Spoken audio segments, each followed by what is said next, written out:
Bonjour! Salut tout le monde! Aujourd'hui, on a eu la chance de recevoir Phil Goyer, l'homme qui nous a permis de concrétiser notre beau projet de podcast dans ses studios de Prospero Marketing. Oui, on avait envie de le rencontrer pour mieux le découvrir, vous le présenter. Puis en fait, dans cette rencontre-là, ça nous permet de voir l'homme derrière l'entrepreneur. Donc, on a un parcours qui est quand même inspirant à découvrir. Oui, on a appris beaucoup sur lui à travers cette entrevue-là. Ça a été vraiment super intéressant. Fait que je suis sûre qu'on va vous inspirer là, avec ces beaux partages-là. Oui, donc on vous souhaite une bonne écoute! Bonne écoute!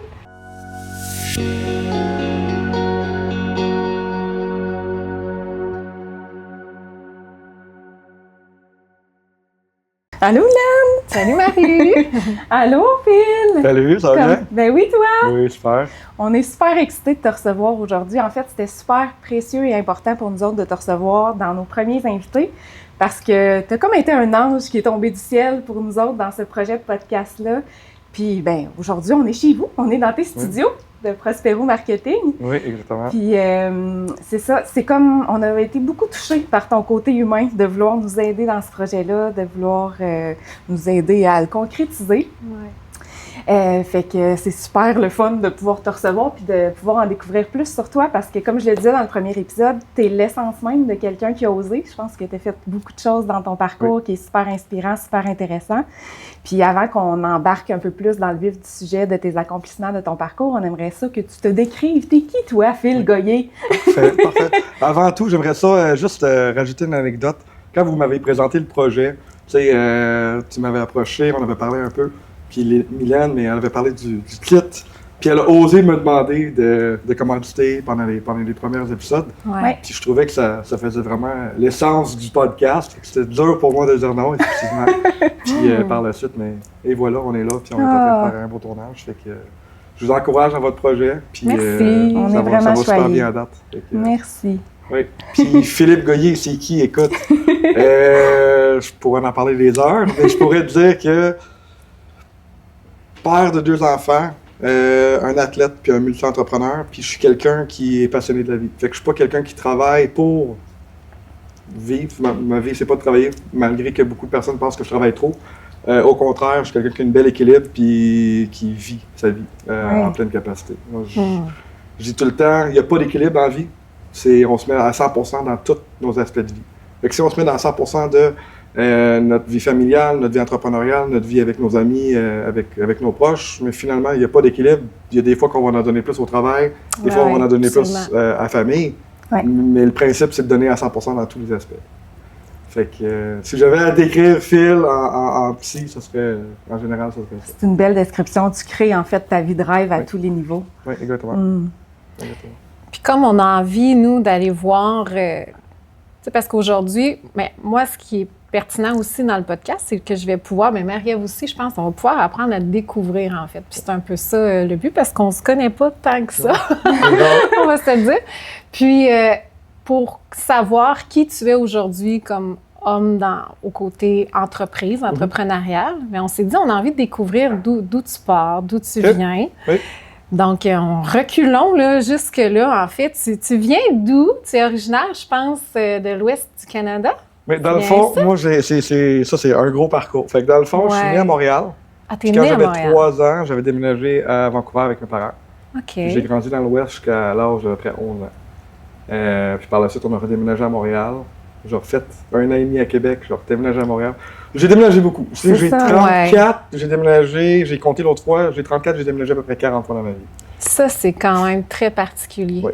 Puis c'est là que Marie et moi, on l'a découvert. Hein. Tu avais fait puis j'ai envie qu'on aille dans ce sens-là. Tu avais fait un pause dans le temps des fêtes, je pense, ou du moment, peut-être pas dans le temps des fêtes, mais quand tu es retourné à Vancouver il n'y a pas si longtemps. Oui.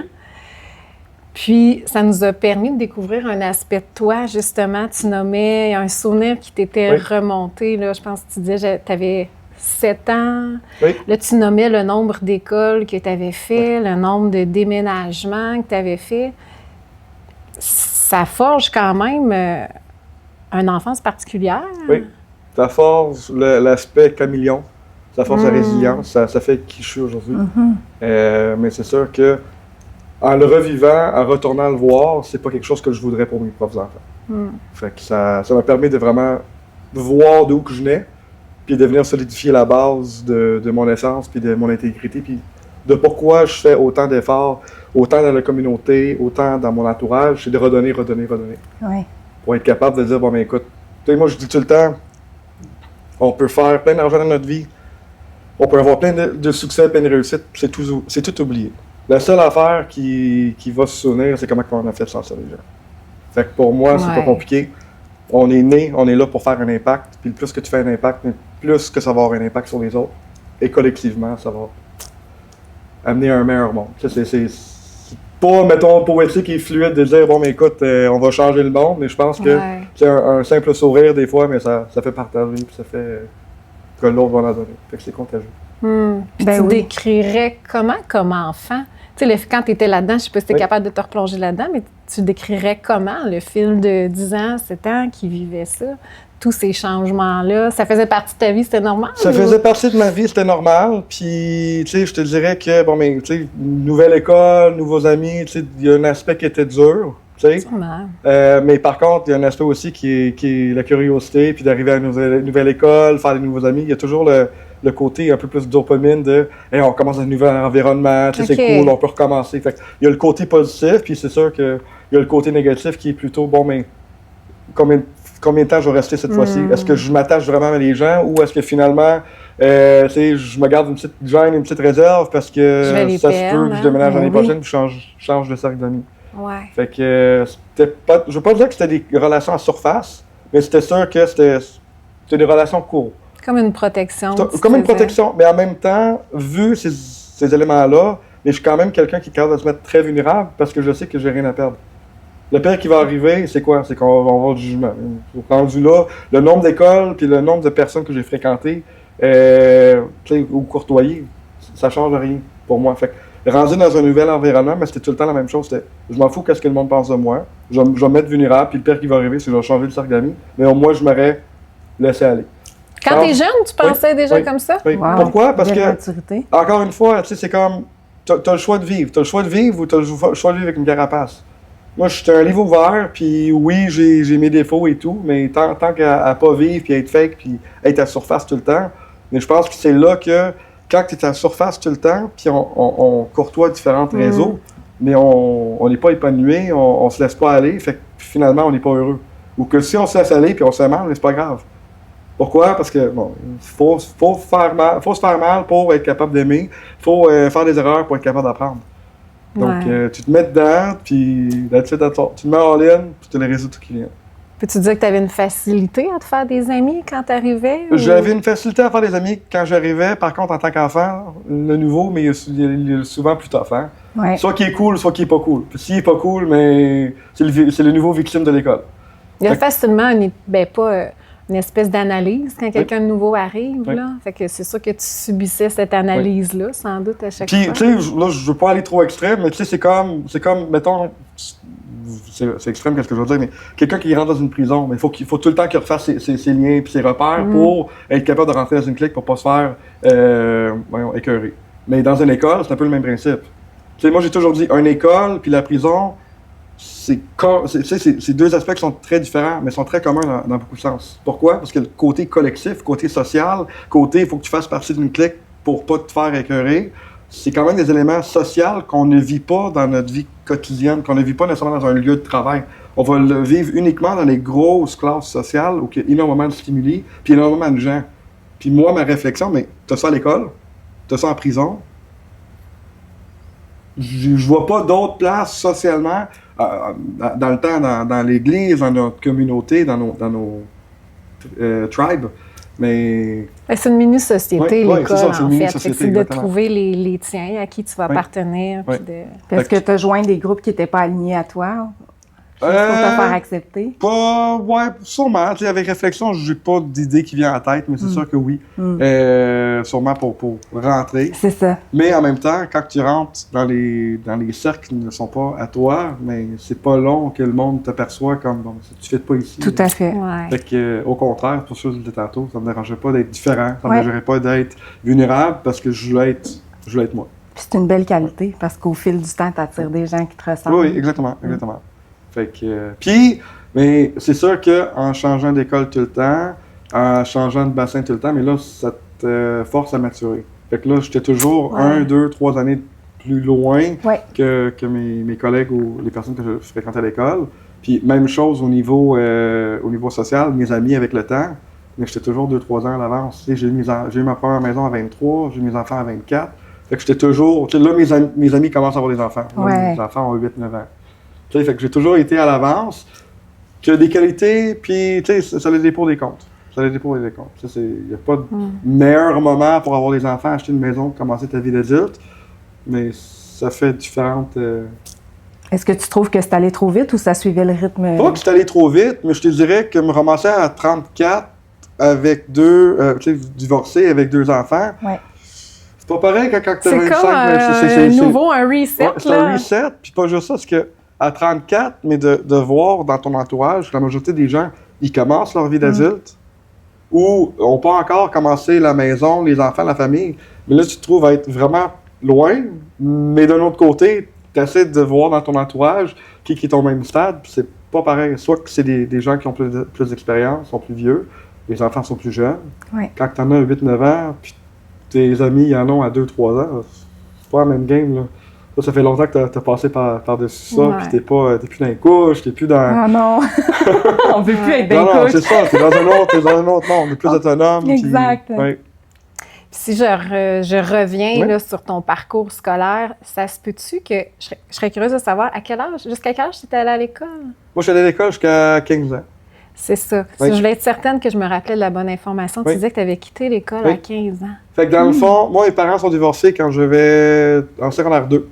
OK. Fait que ma mère a déménagé à Québec, moi, j'étais encore à Montréal. Puis là, ça faisait 3 ans que j'étais à la même place. Puis j'avais les mêmes cercles d'amis. OK. Fait que là, quand mes parents sont divorcés, ma mère a décidé de déménager à Québec vu que sa famille était là. Parce qu'elle, elle avait besoin de sport. Mais moi, j'avais perdu le seul noyau que ça faisait... C'est la première fois de ma vie que j'avais établi des amis pendant plus qu'1 an. Fait qu'on a déménagé à Québec. Moi, en venant de Vancouver, à Montréal, à Québec, mais là, Vancouver, très multiculturel. Montréal, multiculturel, mais pas autant que Quand Vancouver. même. Québec, j'avais un Africain dans mon école. Ouais. Et là, j'arrive ici, c'est pas les mêmes notions, c'est pas la même mentalité. J'étais dans le sport-études hockey pendant 1 an et demi, puis j'avais besoin de retourner à Montréal. Fait que moi, j'ai trouvé la meilleure manière de retourner, c'est peut-être de me faire une blonde là-bas et de déménager avec. Moi, à 15 ans... À 15 ans, t'as déménagé avec elle? Fait que j'ai déménagé à 15 ans avec une fille à Montréal. Puis, histoire drôle, pas drôle.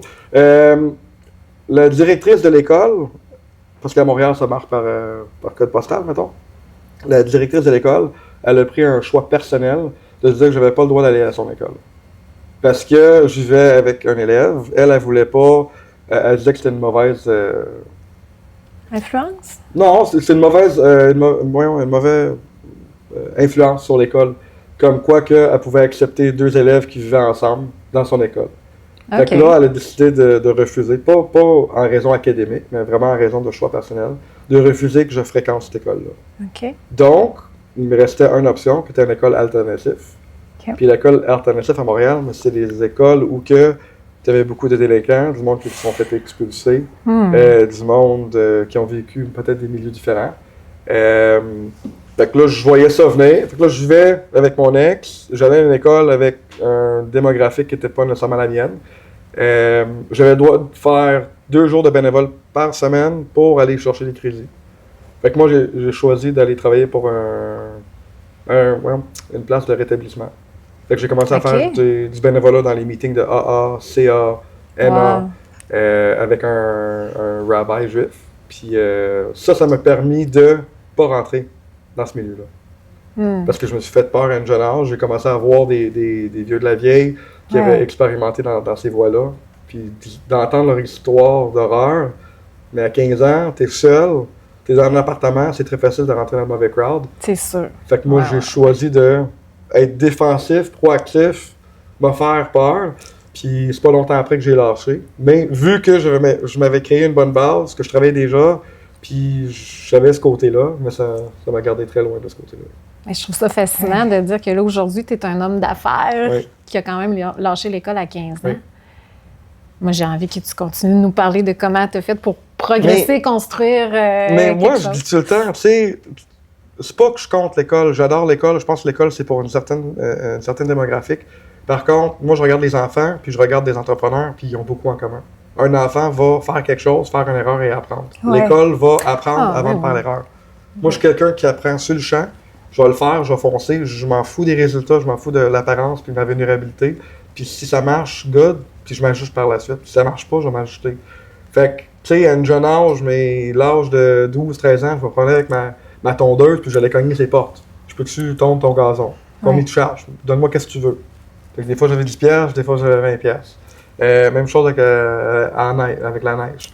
Fait que, tu sais, j'ai toujours eu le côté entrepreneur. C'est de là que ça part. C'est de là que ça part. Tu avais des initiatives quand tu étais jeune. Exactement. Puis c'était tout le temps, bon, mais qu'est-ce que je peux faire? Un autre exemple que je peux donner, tu sais, je l'ai donné souvent, mais j'ai commencé à vendre des bijoux à 16-17 ans. J'ai acheté en Chine, avant que ça soit populaire, puis je vendais ça sur Facebook ou Marketplace ou Kijiji à l'époque. OK. Puis ça me permettait de rencontrer des gens, puis de voir comment ça marchait. Fait que, tu sais, j'ai toujours eu le côté entrepreneurial, puis à force de le travailler, mais année après année, mais ça s'est développé tranquillement pas vite dans différentes voies. Ça a été quoi, justement, ta première voie? Ça a été quoi ton premier emploi ou ta première business que tu as créée? Je sais pas, mettons, on est rendu à 15 ans. Je te dirais les bijoux. Puis par la suite, mais tu sais, j'ai commencé à la bourse. Fait que à 18 ans, j'ai commencé à la bourse. Je me suis dit, j'ai des amis qui vont au casino avec 500$. Moi, je vais mettre 500$ à la bourse, puis je vais voir où que ça va. Puis j'ai commencé à trader, puis j'ai commencé à investir. Puis, y a-t-il des moments où tu as perdu beaucoup? Ou ça? Oui. Hein? Il y a des moments que j'ai gagné beaucoup, il y a des moments que j'ai perdu beaucoup. Puis c'est pour ça que je dis, c'est la volatilité, c'est les émotions, c'est tout qu'un apprentissage. Ben oui. Mais ça forge. Est-ce qu'il y a quelqu'un qui te guidait là-dedans, la bourse? Est-ce que tu as appris de... Oui puis non. J'ai eu un ami que son père, malheureusement, a décédé. Puis son père l'a laissé beaucoup d'argent. Puis son père était un investisseur. Fait que lui, il avait un gros portefeuille à gérer. Fait qu'il jouait là-dessus. Fait que... T'as appris de lui un peu? Oui, j'ai appris de lui un peu. C'est lui qui m'a embarqué un peu par la suite. Mais j'ai développé au fil des années différentes compétences à ce niveau-là. Mais c'est un autre comique. Puis sinon, mais tu sais, c'est toujours... Moi, j'ai une perception, puis j'ai une mentalité que... Je vais te donner un exemple. Tout le monde dans mon entourage, quand il y a eu les enfants, ils ont acheté le Cadillac Escalade au Toys R Us en plastique avec une batterie là, qui dure 1 an, puis après ça, tu jettes ça à la poubelle. Moi, j'étais comme, pourquoi je vais payer 400-500$ pour ça? Je vais le jeter. Fait que là, je me suis dit dans ma tête, bon, j'ai 2 options. J'en achète 5 en Chine pour 1000$, j'en vends 4, j'en ai un gratuit. OK. Ou j'achète un 4 roues à gaz, puis il va faire un peu la même chose, puis je vais le garder 8 ans. Je l'ai encore. Fait que tu sais, c'est toujours la mentalité de c'est quoi la business derrière, c'est où que le monde font leur argent, puis comment que je peux pas me faire avoir. Puis c'est pas une question de se faire avoir, mais tu sais, pour moi, je vois toujours les transactions derrière. Fait que quand je vois qu'il y a trop de paliers puis il y a trop d'étapes, mais moi j'essaie de sauter les étapes. Puis, un exemple que je peux donner, tu sais, les fameuses... les places que tu vas, là, qui ont des foires où tu peux lancer des... Oui, ouais. Des foires agricoles, des foires où tu peux lancer, mettons, une balle, puis tu gagnes un toutou. Ouais. Là, mes enfants, ils voulaient. Là, les parents, tu sais, je fais un 20$ pour gagner un petit toutou de même. Mais là, en sortant, qu'est-ce que je disais à mon fils? Je lui dis, tu sais, la personne, il loue sa station pour 2000$. Il achète pour 500$ de toutou, une pièce chaque. Puis là, il charge 20$ à tout le monde. Je dis ça à mon fils, pas pour qu'il rentre en business, puis qu'il soit transactionnel, puis qu'il comprend la valeur de l'argent, mais plus pour l'autre côté de voir, mais écoute, c'était une opportunité. Lui, il a pris une opportunité. Il voit que, bon, mais en faisant ça, je suis capable d'aller récolter. Fait que moi, je vois tout ce qui se passe en société dans cette formule-là. Il a payé 2000$, il paye 500$ en toutou, il charge. Fait que tu sais, là, quand mes enfants y retournent, mais des fois, ils sont comme, ouais, mais papa, à la place de faire ça, on va juste aller acheter un toutou puis on va faire d'autres choses avec. Ben voilà, c'est beau. Pas pour déjà des graines leur responsabiliser trop à l'argent, parce que je fais attention de ne pas le faire, mais juste pour qu'ils comprennent le processus de « Ah, mais finalement, la valeur n'est pas là. Exact. La valeur, c'est dans le toutou. Ou un toutou, on peut le prendre à 2$. Ouais. Fait qu'on va aller faire d'autres choses, une autre activité à la place. Tu te promènes gratuitement dans l'ambiance, puis tu vas acheter un petit toutou de Dollarama après. Exactement. Mais je trouve ça le fun parce que ma fille et moi, mon fils commence à le réaliser. Fait qu'il devait comme « Ah non, papa, ça me tente pas. » C'est correct. Non, ça me tente pas, on va faire d'autres choses. Wow. Je suis comme, tu sais, c'est pas pour les responsabiliser. Fait que je fais vraiment attention de pas les responsabiliser parce que faut parler d'argent à un jeune âge, mais il faut Ouais. pas qu'il se sente responsable des résultats puis du portefeuille. Tu sais, quand un enfant dit « Ah non, c'est trop cher », ça, je trouve qu'il y a trop de responsabilités sur l'enfant. Mais quand l'enfant comprend la responsabilité puis comprenne que bon, mais on a le choix d'aller faire une crème glacée ou faire une activité, j'aimerais mieux faire l'activité. Ouais. C'est ça la conscientisation Évaluer que la j'essaie de valeur faire. de... ouais. T'sais, c'est de la valeur d'une expérience vis-à-vis la valeur de quelque chose qui va durer une seconde puis qui est matérialiste.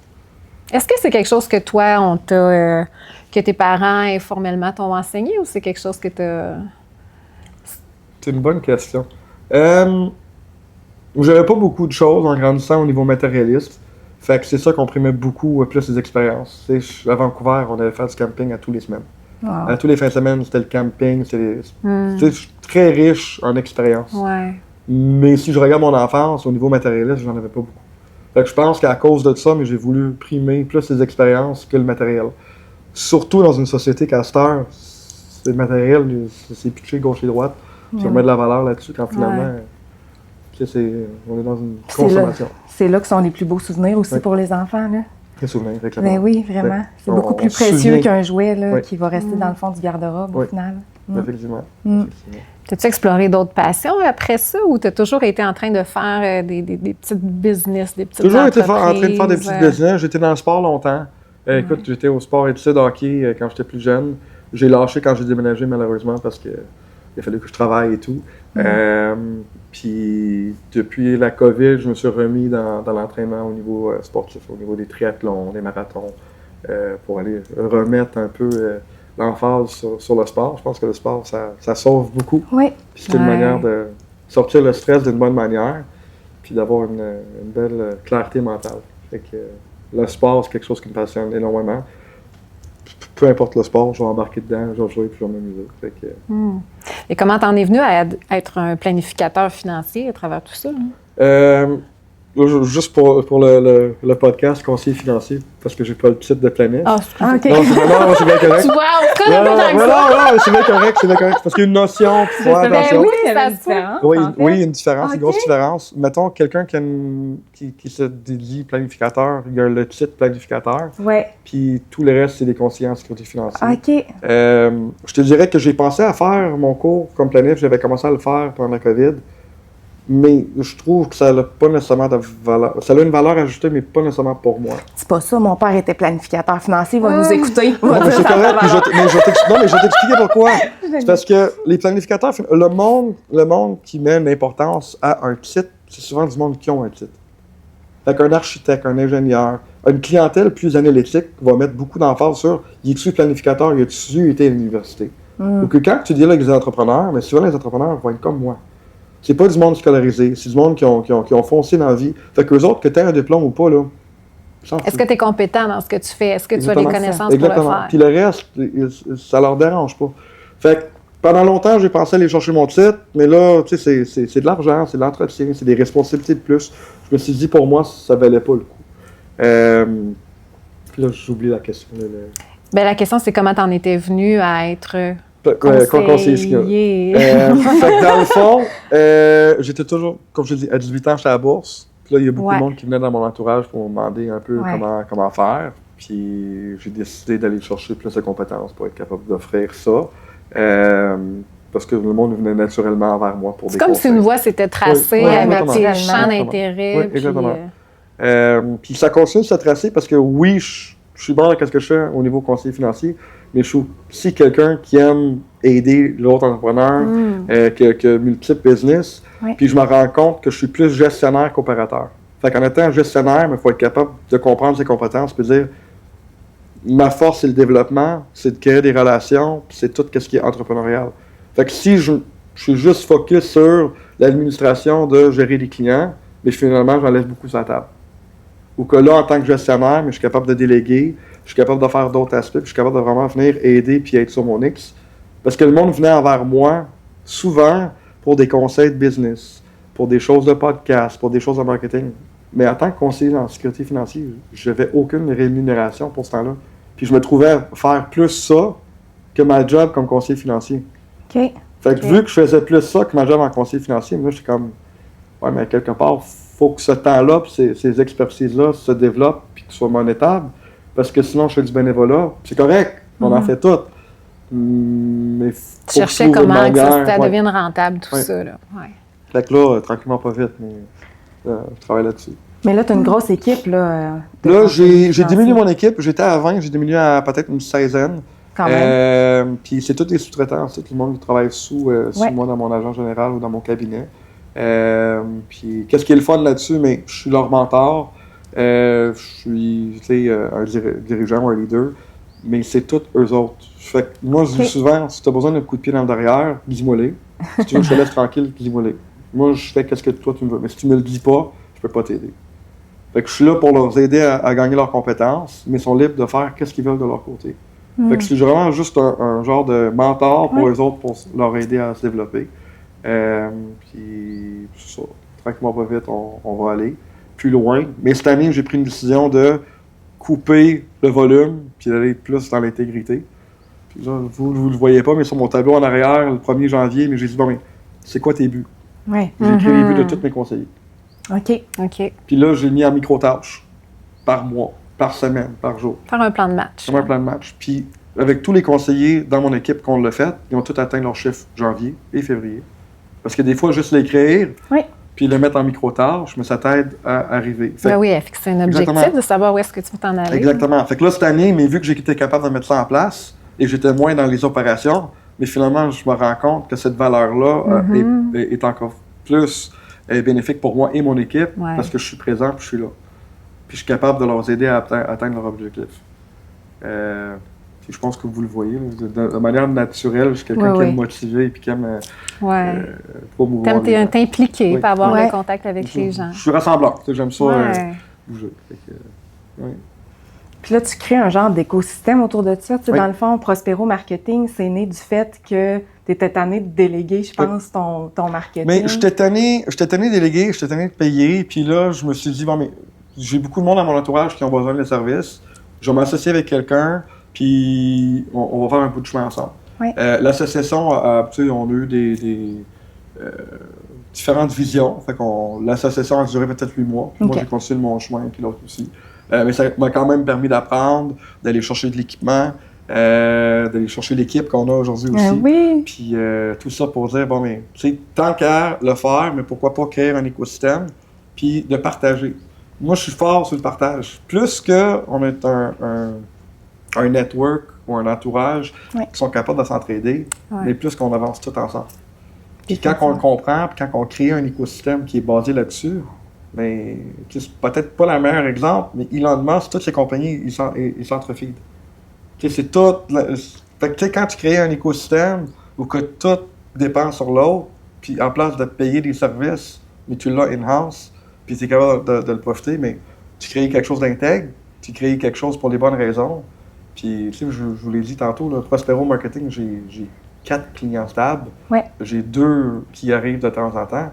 Mais j'explose pas ça au point de dire je veux 20-30 clients. Au contraire, j'aimerais mieux avoir 4-5 clients que je vois tout le temps, que je crois dans leurs choses, que d'avoir plein de transactions que je connais pas les gens. Puis, donc, j'aimerais mieux qualité vis-à-vis quantité. Puis le monde, qu'est-ce qu'ils comprennent pas, c'est que tu as une qualité de vie qui va avec. Fait que oui, je travaille beaucoup, mais pour moi, ça, c'est pas du travail. Ou, tu sais, quand j'ai d'autres personnes qui arrivent, pour moi, c'est du plaisir. Puis passionné, là. Je suis passionné par ça. Pourquoi? Parce que je le fais avec les bonnes personnes. Puis ceux que je veux pas faire affaire avec, bien, soit que j'échange un prix de fou, puis s'ils disent oui, je délègue.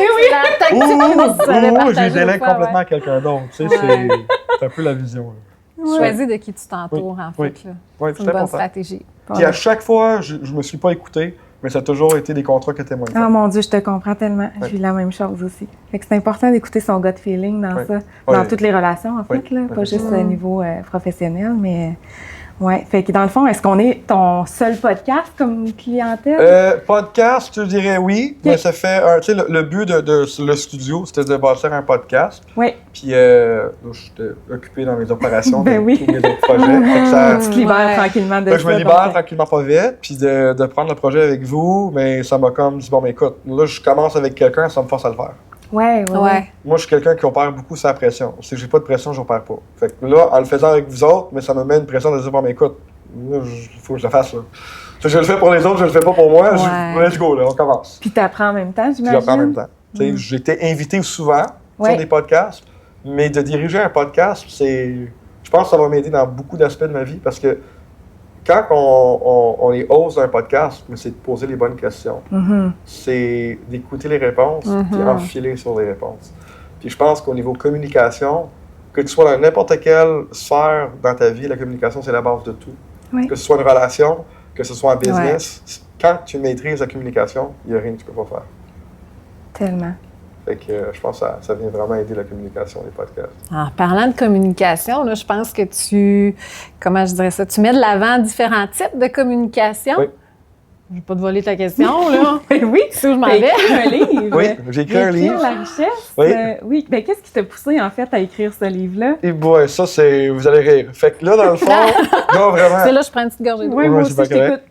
Fait que dans le fond, j'ai fait un TEDx au Mexique au mois d'avril en 2025. Ça, c'est une conférence, là. Une conférence Pour ceux qui ne internationale. le savent pas, là, c'est ça. Puis au mois d'octobre, il y a une personne qui faisait partie du TEDx aussi qui m'a dit « Phil, on va être 4 avec des livres. Ce serait le fun que tu aies un livre. » Ça serait le fun que tu aies un livre. OK, on dit ça de même. On dit ça de même. Moi, c'est ton mois d'octobre. Hey, tu sais. Hein? C'est ça. Ah ouais, ça le fun. J'avais toujours en tête que j'allais en faire un, mais pas là. Genre plus tard.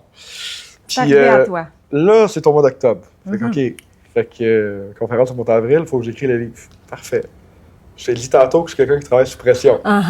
Ouais, 1er janvier, il y avait une phrase écrite. Ça, c'était pour avril, ce que tu Pour avril, exactement. Fait que saison régulière commence. Fait que là, moi, je commence à travailler les livres, à vraiment me forcer dedans. Puis moi, dans ma tête, je me suis dit, le 1er mars, il faut que les livres soient sortis.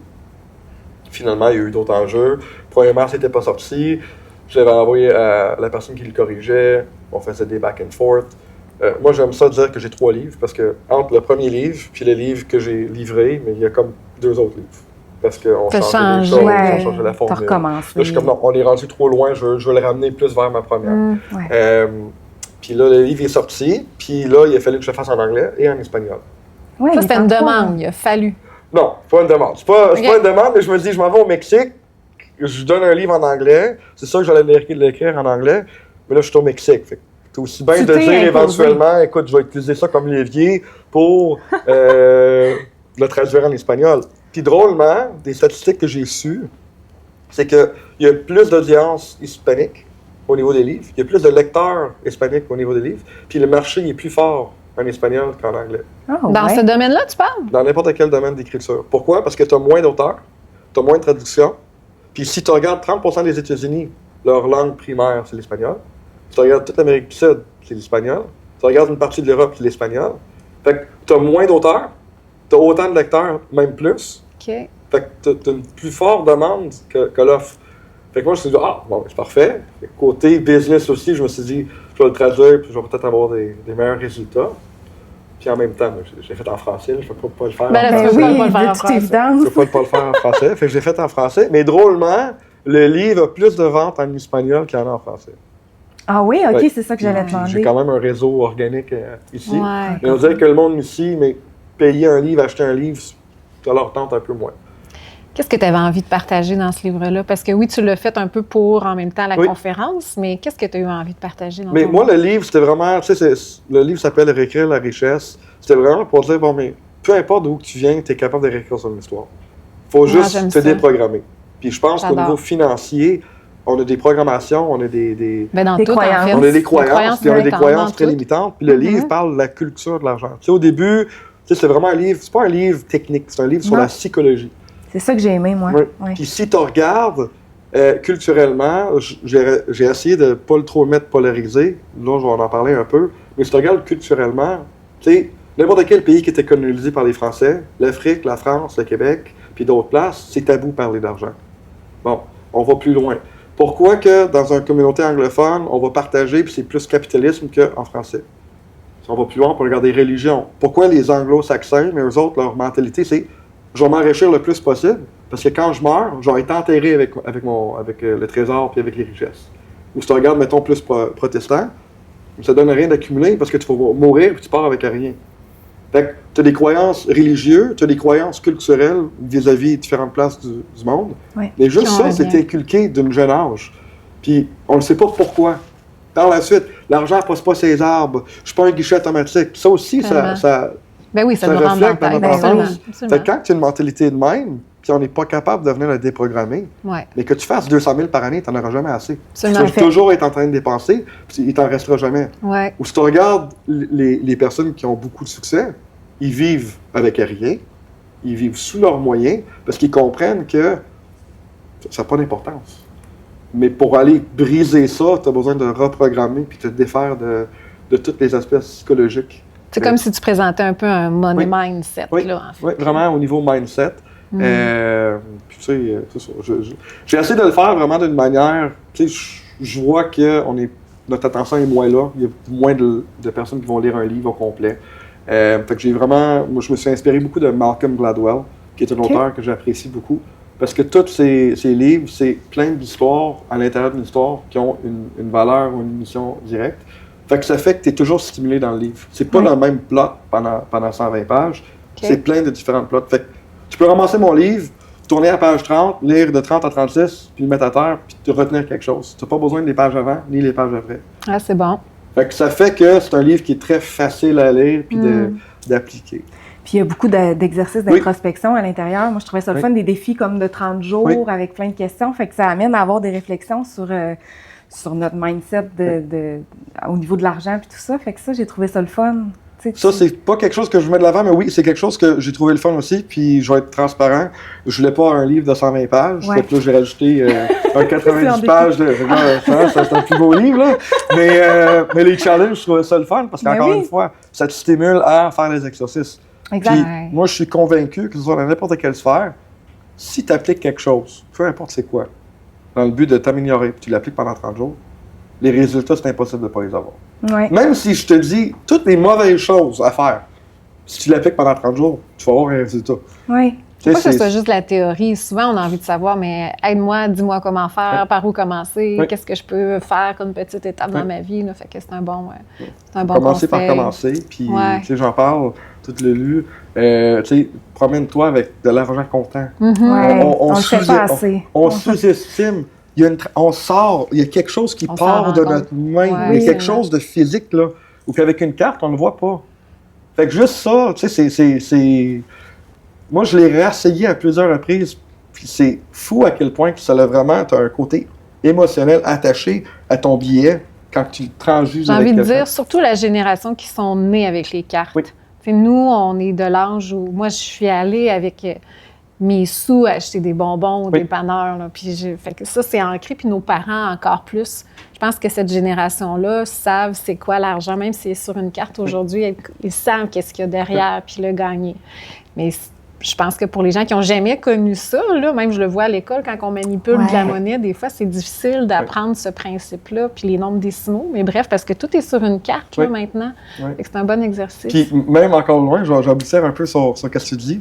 Tu sais, on avait 10 sous, on allait chercher une pièce. Là, on avait un paquet de change, là, on avait une pièce. Là, on changeait une pièce pour 2 pièces. Là, un 5, un 20, un 50, un 5. J'ai un 100. La progression, c'était une accumulation d'être capable de dire j'ai un 100 Oui. Ça prend tout ça. Ça tentait pas de le briser, là. Non. Ou ton 20 tu sais, t'es passé des scènes noires à un billet de 20 Ça tentait pas de le casser pour un paquet de gomme au dépanneur. Fait que, tu sais, tout cet aspect-là, ça a une importance. Ça fait partie de l'enseignement. Ça fait partie de l'enseignement. Puis on l'oublie à cette heure, mais c'est une accumulation étape par étape de... Moi, je parle souvent de dopamine, mais j'ai réussi. J'ai réussi. Mais là, il n'y a aucune réussite parce que c'est juste, mais ça rentre, ça sort. Ouais. On le voit pas. Fait que ça fait partie d'un exercice que tu proposes. Fait que ça fait partie. L'autre, c'est te désabonner. Le nombre d'abonnements qu'on est... Netflix, on les voit et pas, compagnie. Moi, j'ai déjà dit, si je n'avais pas d'intégrité et je n'avais pas de conscience sociale, je partirais un subscription à 99 cents par semaine. Puis je rendrais ça très compliqué à me désabonner. Puis j'irais chercher 10 000 clients puis je vivrais ma vie. Il n'y a personne qui va se désabonner.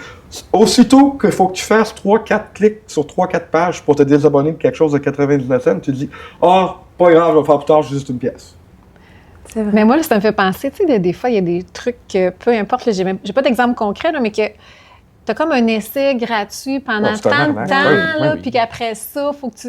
Moi, c'est terminé, là. Tu m'auras pas... Si c'est ça ta porte d'entrée, là, puis qu'il faudrait que je pense me désabonner après si ça m'intéresse plus, là, j'ai l'impression là, que c'est comme ça flash en rouge que tu veux me poigner dans un piège. Fait que je fais comme, ah non, désolé. Puis toi, tu fais partie des ceux qui se respectent dans cette Ah, édition-là. c'est sûr que Parce non, que je décroche tout de suite. On dirait que je vois ton... Mais c'est rendu de plus en plus ça. Fait que des fois, c'est difficile. Tu sais, des fois, on a vraiment besoin d'un logiciel pour X raison. Puis tu fais le tour, puis ils sont tous dans la même vibe, là, d'un 7 à 30 jours gratuits. Puis moi, je serais curieux de voir les statistiques de combien de gens qui utilisent le service réellement vis-à-vis de l'abonnement. En effet. Tu sais, ça aussi, j'en parle souvent dans le livre et dans d'autres, c'est que des fois, payer plus cher, c'est mieux. Ouais. Le monde, ils se voient pourquoi. Mais si je vais au Econo Fitness à 9$ par semaine, 9$ par mois vis-à-vis un gym qui coûte 80$, mais ça se pourrait que j'aille plus à celle qui coûte 80$. Parce qu'il y a un côté de tu veux profiter puis en avoir pour ton argent. Puis c'est pas juste ça. C'est pour ça que, tu sais, souvent, les coachs d'affaires et tout ça, je dis souvent, ils vont te dire, pas tous, je pense que le terme coach d'affaires, c'est très trendy, puis tout le monde est rendu coach d'affaires, mais il y en a beaucoup, une majorité, qui vont te dire les choses que tu sais déjà. Mais vu que tu payes pour, applique-les.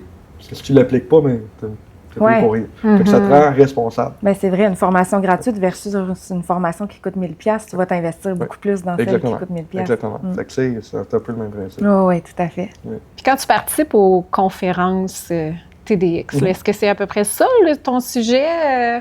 Mon sujet, non. Mon sujet, c'était vraiment... Je pouvais pas promouvoir mon livre quand même, mais j'ai parlé un peu dans le même optique, parce que, là, qu'est-ce que j'ai posé tantôt, c'est que j'ai écrit le livre, il y a eu des délais, mais là, c'est parce qu'il a fallu en même temps que j'écris mon speech, la conférence. Oui. Ouais. Il fallait que j'allais par cœur, puis finalement, j'étais arrivé là-bas, j'avais pas mon speech. Oh, fait que t'as improvisé ou? La veille, oui. Wow! Je connaissais ma matière et tout, mais fait que je connaissais ma matière et tout, puis j'étais arrivé sur scène, puis moi, les deux seules affaires qui me stressaient, c'est que je voulais que ça soit fluide, puis je voulais pas que ça dépasse le temps, ou que ça soit trop court. Fait que il y a quelqu'un la veille qui était là-bas, que je connais très bien, et c'est Phil, c'est temps de pratiquer. Pratiquer quoi? Pratiquer quoi? Oh mon Dieu! Le stress se sera emparé. Comment tu pratiques quelque chose que tu n'as jamais livré?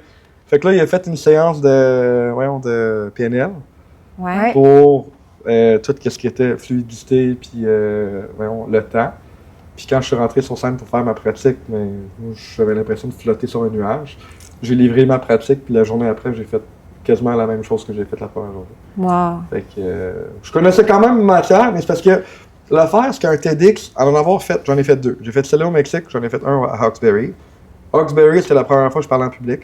OK. C'est quand même une grosse scène, parler un ça fait TEDx. combien de temps, ça, là? Ça, c'était en 2023. OK. C'est que c'est récent, quand même. Puis TEDx, mais ils ont des règles quand même assez strictes, qui est, bon, mais il faut que tu rédiges ton texte, il faut que tu le fasses approuver, puis il faut pas que tu déroges. Mais là, tu n'avais pas de texte à faire approuver? Sur celle-là, c'est celle-là. Non, oui, mais non. J'ai envoyé un texte, mais c'est pas celle-là que j'ai donné, mettons. Fait que t'as dérogé. J'ai dérogé du deuxième. Mais le premier, j'ai vraiment voulu faire. Puis le deuxième, c'était soit je le cancelle, soit je le livre du cœur. Fait que je me suis dit, je vais le livrer du cœur, puis il arrivera quand il arrivera. Finalement, ça a bien été. Mais le premier, apprendre un texte de 15 minutes par cœur, c'est 5%.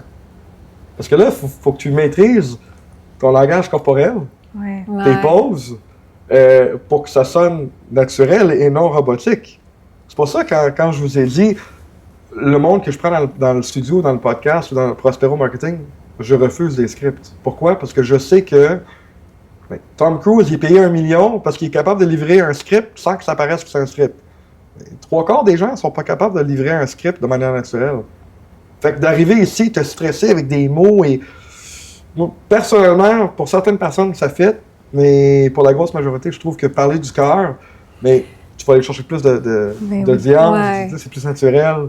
Puis, c'est pour ça qu'on veut que ce soit des discussions, puis qu'on n'avait pas de questions préétablies. Là. En fait, on n'a jamais de questions préétablies avec nos invités. On a une ligne directrice, mais on veut que ça coule naturellement. C'est la meilleure manière de l'être. C'est vraiment la meilleure manière. Puis quelque chose que j'ai le goût de partager pour cette conférence-là, c'est... Je n'avais pas vraiment le droit de engager l'audience. Moi, j'ai fait pareil. OK. Toi, rendu là, écoute. Rendu là, let's go. Fait que au début de la conférence, un peu comme dans mon livre, j'ai posé des questions. Tu sais, qui vient d'une famille monoparentale? Qui n'a jamais été obligé de stresser pour l'argent? Qui a déjà eu des soucis financiers? Ouais. J'ai posé toutes ces questions-là. Puis par la suite, j'ai dit, mais tous ces aspects-là, c'est pas votre faute. Puis là, j'ai embarqué dans ma conférence, j'ai continué mes affaires. Puis à la fin, j'ai sorti un 500 pesos, qui vaut peut-être 50 pièces, 40 pièces. Puis j'ai dit qui le veut. Je reposais la question. Je reposais la question 2 fois, jusqu'à temps que quelqu'un vienne le chercher sur scène. Puis quand la personne est débarquée de la scène, j'ai reposé les mêmes questions. Je dis, est-ce que le fait qu'il est venu chercher le billet dépend de son environnement, de son enfance, de riche ou pauvre, ou est-ce que ça dépend uniquement d'une volonté? Mais elle a pris la chance, elle l'a eu, fait que tout est une question de volonté. Wow. Fait que c'est pour ça, dans mon livre, ça. c'est la même chose. C'est si tu veux, tu peux. Moi, c'est une phrase que je dirais toujours. Quelqu'un qui me dit qu'il n'est pas capable, tu n'arriveras pas. Si tu veux, tu peux. Point. Moi, ça l'arrête là. Ben, c'est comme le sens de notre podcast, en fait. Ben, vraiment? Si on veut, on peut. C'est simple. C'est tellement simple que c'est complexe. Oui, c'est ça, exact. Ouais.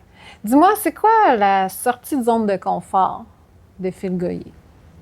Hey boy! De ne pas sortir de ma zone de confort? Ben, tu sors de ta zone de confort. Qu'est-ce qui te rend... c'est quoi un défi pour toi? Là? C'est quoi ta zone que là, tu dis, là, je suis en train de sortir de ma zone de confort? Mais ça m'a été posé à plusieurs reprises dans différentes formules, puis sérieusement, j'ai toujours un blanc. Parce que moi, je suis quelqu'un que quand quelque chose me rend nerveux, il faut que je le fasse. OK. Oui, mais ça n'empêche pas que ça peut être inconfortable. Tant mieux tu le fais, tu ne te fais pas arrêter par ça, mais tu es capable d'identifier qu'est-ce qui est inconfortable. Non. Non, tu n'es pas capable? Non, parce que... non, parce que tu es habitué aussi mais parce que je suis habitué, parce que moi, aussitôt qu'il y a une sorti, résistance, mon enfance a toujours été ça, ça a toujours été la résistance. Je pense que c'est ta Fait force, que pour moi, c'est ma zone de confort, c'est la résistance. Fait que quand j'ai rien, tu sais, j'ai appris après les années, c'est que quand la vie me donne pas de défi, il faut que je m'en donne. Parce que si je m'en donne pas... T'es comme habitué à ce rythme-là. Là. Puis quand je tombe dans le confort, mais c'est là que finalement, je te dirais, le confort, c'est déstabilisant c'est pour toi. Parce que je sais pas quoi faire. C'est ça. Ben voilà. Puis là, je suis comme, bon, mais qu'est-ce que je fais? Mais là, c'est souvent là que je vais me challenger, genre, je commence un autre projet, je vais faire quelque chose. Tu t'inscris à un triathlon. C'est ça. Mais j'ai besoin de le faire, ça me garde stimulé. Oui. Parce que quand j'ai jamais été stagnant. Fait que pour moi, d'être stagnant, je sais pas quoi faire avec. Puis c'est souvent là qu'il va y avoir des bobos qui vont sortir ou quoi que ce soit. Fait que, rendu là, je me dis, soit je me challenge ou la vie va me challenger. Puis j'aimerais mieux être en contrôle puis dire, je prends un challenge avant que la vie m'en donne un. Wow. Parce que la vie, quand elle t'en donne un, t'es moins en contrôle que quand tu t'en fais faire. Ah, puis elle va t'en donner la vie des choses. Ça fait partie de la vie. C'est ça. Exactement. Fait avant que ça arrive, je m'en donne. Ouais, t'aimes ça de donner des défis à relever. Toujours. L'année passée, j'ai fait 1 an sans alcool. Je le continue cette année. Ouais. L'année avant ça, j'avais fait 6 mois, puis j'avais fait un autre défi. C'était les triathlons. C'était faire mon premier triathlon. Fait qu'à chaque année, je me fais un défi qu'il faut que je respecte.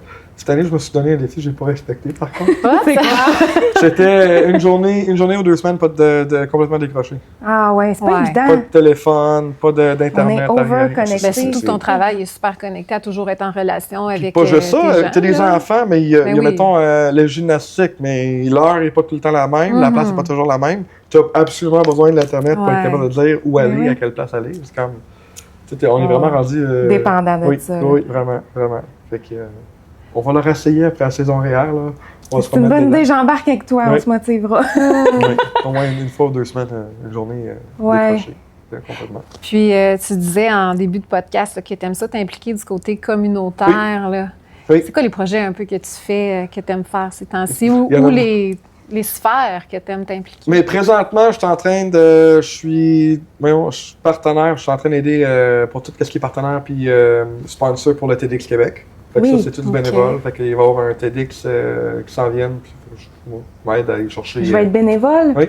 Moi aussi, oui, ils ont accepté ma demande. Oui, et voilà. Bon, fait que ça, c'est un côté qui est plus... Bon, je ne vais pas dire un peu plus corpo. Tu sais, il y a quand même une belle mission au TEDx. Puis, c'est quoi la mission, en fait? Ouais, la mission, c'est vraiment d'amener des sujets puis d'amener des personnes à parler de choses puis de repenser différents sujets. Peu importe le sujet, c'est de repenser demain. OK, c'est pas juste un truc d'économie. Non. C'est vraiment... La mission, c'est repenser demain. OK. Puis, tu sais, souvent, on prendra pas des personnes qui ont full d'expérience en conférence parce qu'on veut Non. donner la chance à quelqu'un d'autre. OK, fait que c'est pas une sphère pour les conférenciers là, Non. habituels qui sont tout le temps là. Il y en a que oui, tu sais, mais sinon, le TEDx en soi, non. Le TEDx, c'est vraiment comme... Moi, j'appelle ça, tu sais, c'est junior. Tu sais, tu commences Ouais. puis tu veux vraiment faire prévaloir un message. Puis sinon, mais moi, je fais partie de Kiwanis. Kiwanis, c'est une cause que j'adhère beaucoup. Kiwanis, c'est un organisme qui aide les enfants défavorisés ou en milieu de difficulté. Fait qu'à chaque année, on va les habiller. Fait Dans que, la région ici? Dans la région là? ici. OK. Fait que tout ce qui est habits de neige et tout ça. Puis sinon, au mois de juin, mais on fait aussi les fournitures scolaires. Fait qu'on donne à peu près 5 à 600 sacs avec toutes les fournitures pour l'année suivante. Bravo. Ça fait 3 ans que je suis impliqué dans cette cause-là. C'est vraiment une belle cause. Magnifique. Ouais. On a le souper aux morts qui s'en vient. L'année passée, on a levé 160 000 avec le souper aux morts. Wow. On veut faire la même chose cette année. Puis plus petit, ça fait 1 an et demi que je suis en train de développer, je suis en train d'aider l'école de mes enfants à bâtir un parc d'école. Parce que le parc d'école qu'ils ont n'est pas nécessairement adéquat selon les standards, mais selon les autres. Fait que j'essaie de pousser. Puis il y a beaucoup de hoops, beaucoup de politique, puis de bureaucratie derrière, que je ne suis pas habitué en tant qu'entrepreneur. Moi, c'est... Voici le problème, voici la solution. C'est pas le même, je te le confirme. Non. Fait que, tu sais, on a fait des journées spaghetti, on a fait une journée pizza, on fait des bake sales à chaque fois qu'on peut. Puis j'implique mes enfants là-dedans. Mais oui. Les voisins à côté, eux autres, c'est quand le prochain bake sale, on va faire 150 brownies puis cupcakes, puis là, les enfants les décorent, puis on amène ça à l'école pour vendre, pour augmenter un petit pool d'argent. Puis, en même temps, ça leur apprend. Si on veut, on peut. Ben oui, exact. Fait que, ça leur apprend jeune. Puis sinon, d'autres, des fois, je vais faire de la cuisine avec des collègues ou avec d'autres personnes, puis on va amener ça. J'aime pas vraiment les mettre dans les frigos communautaires. J'aime ça les passer. Directement. Direct, ouais. C'est pas filmé, c'est pas pour avoir validation de données. Non, C'est au contraire. Je trouve que quand tu mets le frigo, premièrement, c'est impartial. Deuxièmement, souvent, le repas, oui, c'est apprécié, mais une conversation avec le repas, ou juste, t'existes, voici un repas, on parle en 2-3 minutes, mais ça a plus de valeur. Je trouve que juste se mettre on fait qu'est-ce qu'on peut, le mettre en frigo, c'est aussi bien. Mais si tu es capable de... Si chaque personne faisait ça au moins une fois dans l'année, à quel exactement. point ça changerait le monde. Il y aurait une conversation. Puis, c'est l'aspect social. Et eux autres, ils socialisent avec leur propre écosystème, mais de se faire voir par quelqu'un qui n'est pas dans leur écosystème, puis de faire... C'est comme... C'est magnifique, là. C'est magnifique pour eux autres. Fait que, non, je te dirais, puis sinon, mais quand même, toute cause qui tient à cœur. Toute cause qui me tient à cœur, je m'implique, puis surtout au niveau du temps. T'sais, l'argent, c'est une chose, mais moi, j'aime mieux dire, si je donne de l'argent, je veux savoir que l'argent va à bonne place. C'est pas pour parler en mal de des grosses fondations, mais souvent, quand on a des petites charités, des petites causes, il n'y a pas d'infrastructure à soutenir. Ben, exact. Quand on parle d'une grosse cause, on a des salaires, on a du marketing, on a une infrastructure complète. Pour le dollar investi, tu as peut-être 20 cents qui vont à la cause. Ben oui. Fait que moi, c'est de trouver les causes où que mon heure donnée, c'est un heure donnée, puis mon dollar donné, mais c'est un dollar donné. Ben oui, parce qu'après ça, ils nous envoient des crayons. Tu sais, il y a des organismes qui nous envoient des crayons, des bas. C'est comme vous prenez l'argent pour ça, dans le fond. Mais souvent, ça va être des commanditaires, mais effectivement, c'est toute l'infrastructure. Fait que moi, j'aime ça, voir l'impact réel que j'ai dans ma communauté. Et non juste se donner dans le vide pour dire « j'ai fait une bonne chose ». Moi, je veux faire partie de la bonne chose. Je veux pas juste déléguer ça à quelqu'un. Non. Tu as des bons choix. Ouais, c'est full inspirant. On est-tu rendu à notre question signature? Je pense que oui. Question signature, je vais la regarder pour bien la formuler. Qu'est-ce que le fait d'avoir osé a transformé en toi et dont tu es le plus fier aujourd'hui? Hey boy! Dans ce que tu as osé faire. Ouais. On va prendre une seconde pour Oui, oui, certain, prends le temps. C'est une bonne question. Mais tu peux être fier de tellement de choses, là. Tu sais, t'as un beau parcours, puis... Je vais aller très large, mais c'est de oser m'écouter. Oui. C'est de oser... C'est une belle réponse.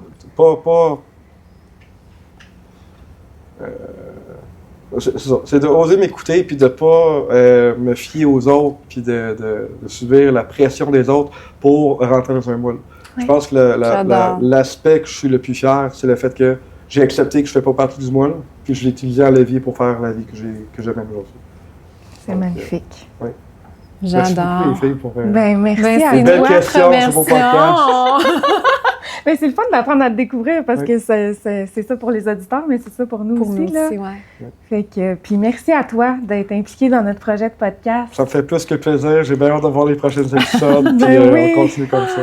Hey, merci beaucoup. Vraiment. Fait que, ben là, je te remercie. Je remercie Prospero Marketing en général pour le studio. Puis si vous aimez le podcast, vous pouvez nous suivre là, sur Instagram, TikTok, YouTube à Et si on osait, le podcast. Oui. Puis si vous avez aimé l'épisode, vous pouvez vous abonner sur les plateformes d'écoute, Spotify, YouTube, puis aller donner un 5 étoiles sur Apple Podcast aussi. Fait que voilà, merci d'avoir été avec nous. Merci. Merci. Merci.